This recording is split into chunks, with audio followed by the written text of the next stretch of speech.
Lightning strike back in 47 hit a walnut tree in Indiana in the middle of the field on the old home farm. 13 years before I was born, but my dad was there. He was just a boy, felt the thunder roll, then the hell of a noise.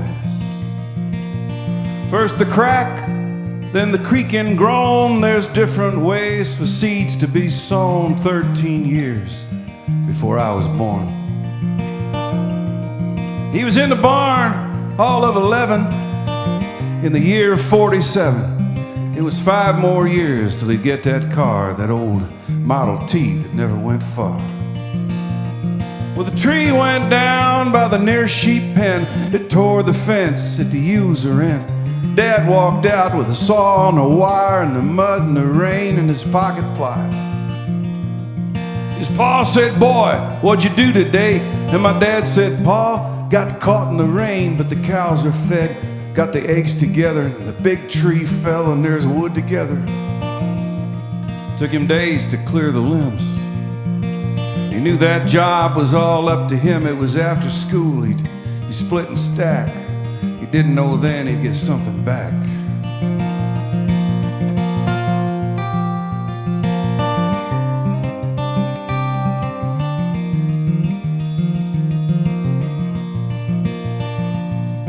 Well, he got her down to one mighty log. At that point, he had to make a call. He dialed Bill Scarlett at the Auburn Mill, said, "Got a log, can you help me, Bill?" And they cut that log into many board feet, and Dad shoveled sawdust for about a week to pay the bill. And the job was done 13 years before I was born.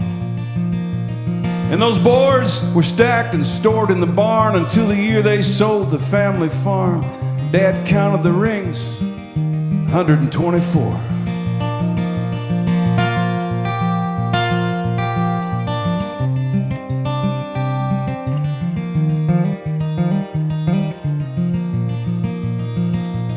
And when it comes to me, I can just remember an old stack of boards all dark and weathered, how they lay behind an old parked car, that old Model T that never went far. We pumped the tires and they held air. We pulled the T out and the boards were there, and we washed the car and we brushed the boards, cut 13 years before I was born. And Dad said, "Let's move these boards one more time. They're staying here in this new shed of mine." I said, "Dad, can you spare me 2? Did not tell him what I was gonna do. Yeah, the big tree fell on my grandpa's farm, and Dad saved the boards for what seemed so long, 13 years before I was born.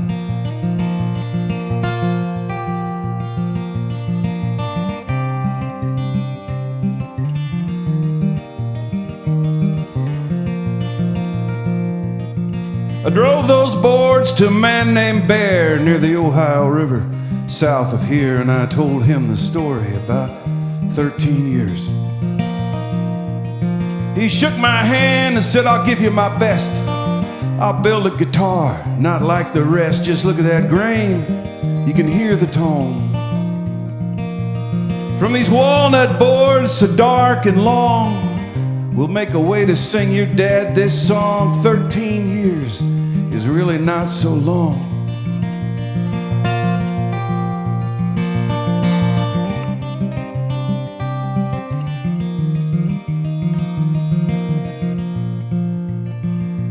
Did you ever stop and wonder at the sound of distant rolling